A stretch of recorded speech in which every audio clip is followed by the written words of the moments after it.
Let me guess. You want to play an exciting, fun, and attacking style of chess, yet you continue to find yourselves in positions like this, and most likely this as well.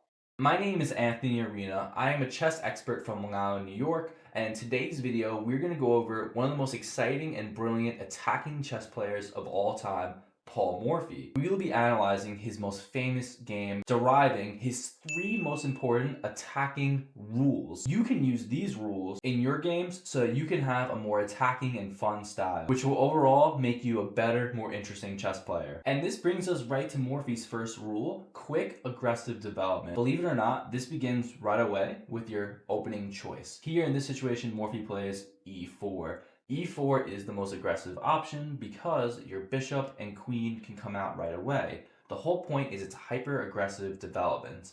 The knights, the bishops, everything comes out very quickly. Here, e5, very common response, and the knight comes out to f3, attacking the pawn. Here we see Philidor's defense d6. Morphy immediately pushes the center, and Morphy's opponent pins the knight to the queen, preventing extra pressure from accumulating on the e5 square. Here, Morphy takes the pawn, because in this situation, if pawn takes right away, notice queen takes first, king takes, knight to e5, and here you are threatening the bishop, you're also threatening a fork, and white has extremely nice advantage as well as being up a full pawn. Therefore, Morphy's opponent is incentivized to trade the bishop for the knight. Queen takes back, and already Morphy has a nice advantage, being that he has the bishop pair. Pawn takes back, and immediately the bishop comes to c4, threatening the scholar's mate. Morphy's opponent puts the knight in front, defending the threat and developing his piece. However, Morphy has a second attack, queen b3, eyeing down the f7 square. If he's able to take this pawn, it is game over. He's also attacking b7. Here, Morphy's opponent has a very clever response,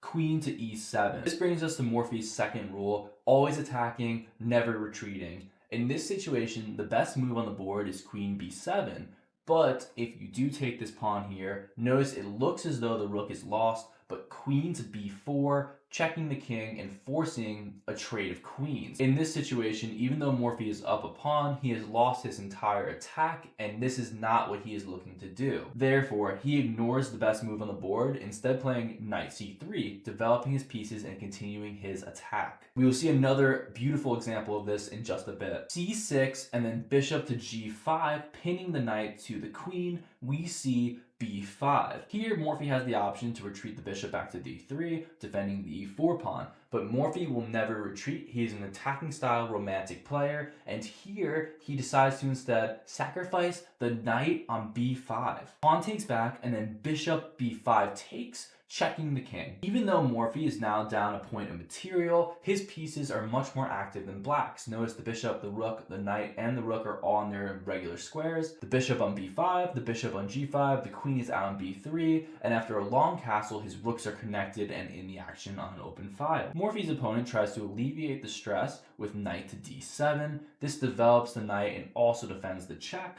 but here, Morphy just long castles. Notice that the rook is now on the open d-file and there's a lot of pressure on this knight. Also, even though this piece is triple defended, the king can't defend right away because of the extra defense, and also the knight can't defend right away because the bishop would take the queen. Morphy's opponent is essentially forced to play rook to d8, defending the knight. Here, Morphy continues with his absolutely legendary attack, playing rook sacrifices knight. Like I said, the knight and king cannot take back because of the bishop here and the bishop here.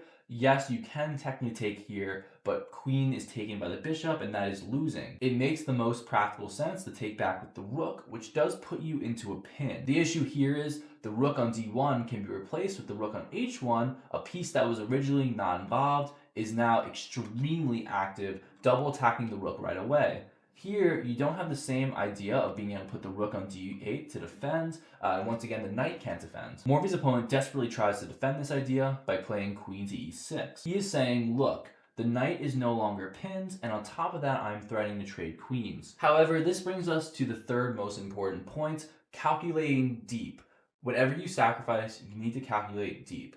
In this situation, bishop takes rook makes a lot of sense, knowing that the knight will take back because of course the rook would take the queen here on d7 otherwise. In this situation here, if you didn't calculate all the way, you would assume that black is actually better and white wouldn't want to play this line. Notice despite being down 2 pawns, black has the extra minor piece and you're actually very happy with this position. However, Morphy calculated one step further. He said, imagine if there was no queen and no knight on the board. In that situation, rook to d8 would actually be checkmate since the king would have nowhere to go and you wouldn't be able to take that rook. By calculating to the extra level, Morphy finds the absolutely brilliant queen b8, sacrificing his queen. Taking back with the knight is a forced move. It's the only move on the board. The bishop covers the dark square diagonals and no other pieces can take the queen or block the check. Knight takes, and here Morphy finds rook d8, the ultimate attack ends with a beautiful checkmate. And guys, it really comes down to this. Aggressive openings, always attacking, always calculating deep. If you can do all three of these things, you will avoid trading down and boring endgames. You'll instead play exciting and fun middle games littered with brilliant ideas and beautiful tactics. That's it guys, I hope you enjoyed. Stay classy, until next time.